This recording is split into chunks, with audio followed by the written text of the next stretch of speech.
একদিন পাখি উড়ে যাবে যে আকাশে, ফিরবে না সে তো আর কারো আকাশে।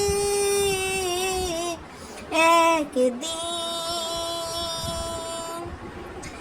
মেরি বিল্লি মুঝেই ম্যাও, যে বিড়ালকে এত কষ্ট করে খাওয়া দাওয়া দিয়ে বড় করলো তিশা আফা, সেই পারুল খালায় কিন্তু এখন সাপের নাগের মতো ফস তুলেছে আমাদের তিশার দিকে। যে পারুল খালা ছিল নাজমা বেগমের বাড়ি অনেক বেশি নিঘিন্ন, যার কোনো মূল্যই ছিল না, যাকে দেখিয়ে দেখিয়ে ভিউ বাড়িয়ে শুধুমাত্র ভিউয়ের সংখ্যায় কিন্তু তিশা খালা বাড়ায়নি, তিশা কিন্তু পারুল খালার ভাও বাড়িয়ে দিয়েছে। কাজের মহিলাদের কখনো মাথায় তুলে নাচতে হয় না, সেই নাচতে গেলে একদিন দেখবেন আপনার মাথাটাকে নাচের মঞ্চ বানিয়ে সেই মাথাটা একেবারে ভেঙে চুরে চুরমার করে দিয়েছে।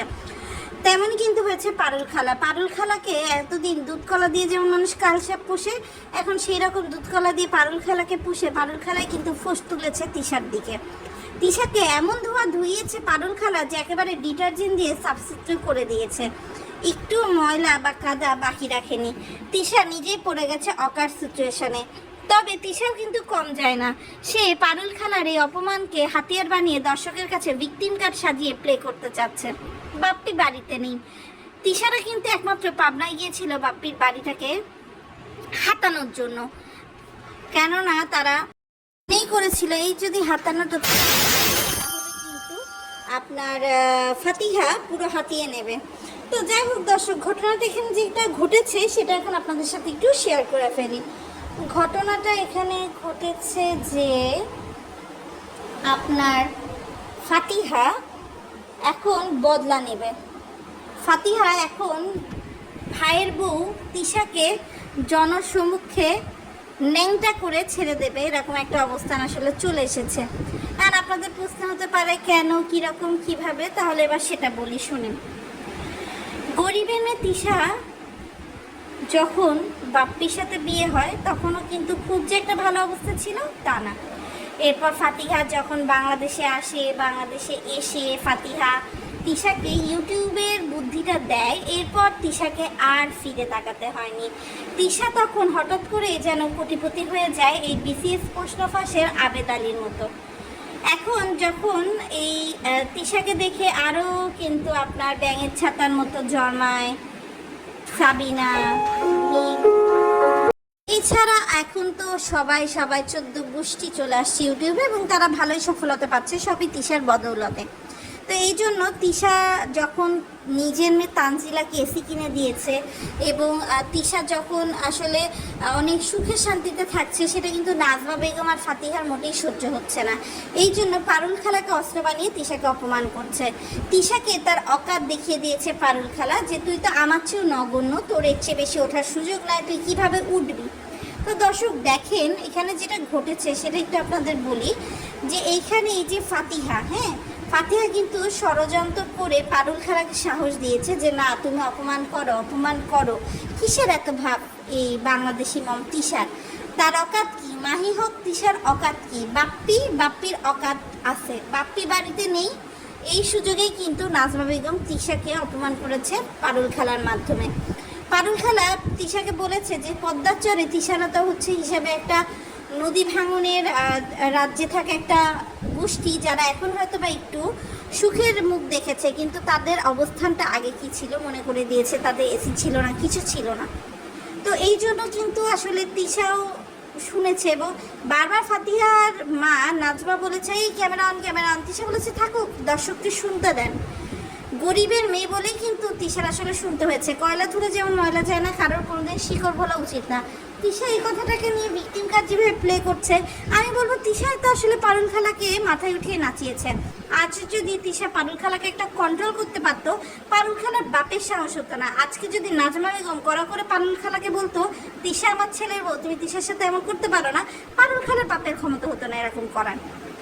আর একটা বিষয় দর্শক বলি, তিশা ভিডিওর ভিউয়ের খাতিরে পারুল খালাকে বিভিন্ন সময় বিভিন্নভাবে ব্যবহার করেছে, কিন্তু দেওয়ার বেলায় পারুল খালাকে সবসময় কমই দেয়। পারুল খালা কেমন কেমন করে যেন ঠকেই যায়। তো পারুল খালারও মনে অনেক দিন ধরে আক্রোশটা জমছিল, এই জন্য সে কিন্তু প্রকাশ করে দিয়েছে।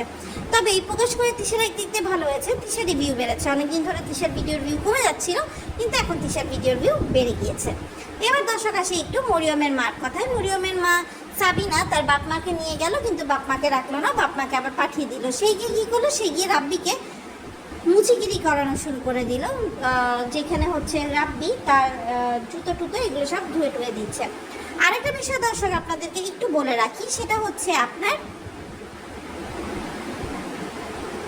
শারমিনের কথায়। বড় ভাবি শারমিন, সে তার স্বামীর সাথে, শাহিনের সাথে বিভিন্ন সময় তার ঝগড়া বিবাদ চলে, যে না আমি এটা রাখবো, আমি এটা রাখবো না, আমি এটা করবো, আমি এটা করবো না, এরকম একটা বিভিন্ন আসলে ভাবে চলতে থাকে। তো এখন শারমিন এটা বলেই দিয়েছে যে সে আসলে তার ছেলেকে নিয়ে আলাদা থাকবে না, বাপের বাড়ি থাকবে না, মার বাড়ি থাকবে, সে যেখানেই থাকবে একা থাকবে। এবং তার যেটা প্ল্যান সে অনুসারে সে হচ্ছে মানে সেকেন্ড মিম, হয়তো বা তারও কারোর সাথে পরকীয়া চলছে, সেখানে বিয়ে বসবে, সে চাচ্ছে ডিভোর্সটা হোক। কেননা মিমকে আমরা দেখেছি দর্শক বাবুর সাথে প্রেমের গল্পে জড়িয়ে কীরকম উন্মাদনা তৈরি করেছে। আর বাবু তো মানুষের পর্যায়ে পড়ে না, শালা বেড়ে তুই কোনো কাম করস না, ইউটিউবে 2-1 টাকা তোর ভাইরা মুখ দেখতে পারছে, কিন্তু তুই কী করছিস সেটা নিয়েও তুই অনেক বেশি মানে মাতামাতি করছিস।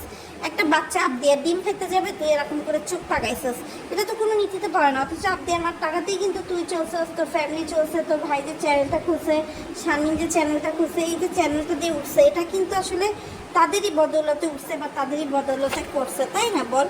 তাহলে তোর তো এত সাহস আসলে দেখানোর মতো আসলে কোনো কাহিনী এখানে ঘটে না, এবার তুই দেখাতেও পারস না, কিন্তু তাই তোরা দেখাইতেছিস। দিন শেষে দর্শক আসলে মানুষকে কখনো তার অকাদের বাইরে উঠতে দেবেন না।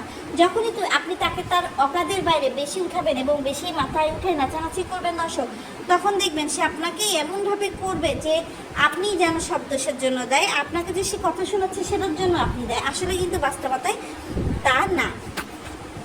পরিশেষে দর্শক এটাই বলতে চাই যে ব্যাপারী পরিবারের খেলা নিরালা। তো যাই হোক দর্শক, আমাদের শারমিন যেখানে গেছিলো সেখান থেকে সে নাকি সোনা দানা নিয়ে আসছে।